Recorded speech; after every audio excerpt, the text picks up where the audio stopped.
Opportunity to talk to Steve Villa when he was down here last year, and now talking to you. Has he given you any tips so far in this process? Yeah, I mean, Steve, that's my guy. We talk almost every day, called him probably before, and then yesterday, every day I've been here, so he's been giving me a bunch of tips on practice goals, how to, schedule my time. It's a busy schedule here, so he's been helping me give me some tips to make this process a little easier. So you played all across the offensive line during your time in college. Is there any particular position you're hoping to play in the NFL, or any position you tend to feel like is your specialty?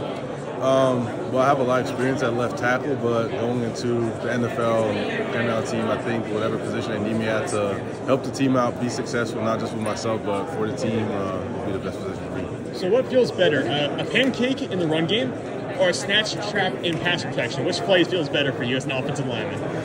I like a good snatch trap, but I think you in the run game, get somebody on the ground, land on a pancake, you see the running back run past you, that's probably the most satisfying feeling as an offensive lineman. What are you hoping NFL teams will take away from your on-field performance this week?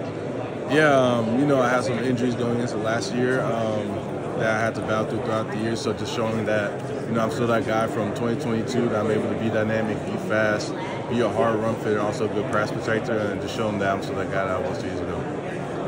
And finally, in terms of your hand usage and pass protection, can you walk me through a little bit of it? What do you prefer to use? I know some people go with more two hands, some people use more independent hand usage. What do you prefer to use for your style?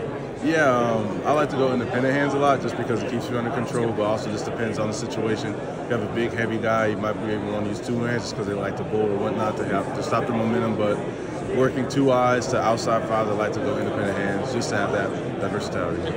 Is there a pass rusher or a defensive lineman you faced this week that really stood out to you as maybe your toughest opponent so far? I think inside, Savondre Swift was pretty tough just because of his size and his power. So even if you get your hands on him, you have to be able to sit down on the bull. You can't really kind of go lax. And on the edge, it was probably Robinson from Missouri. Yep. He's a big guy, huge guy. He's probably like 300 pounds, 6'6", but he is very dynamic and good with his hips, good bend, good hand usage to where it's pretty tough to block, good counter moves.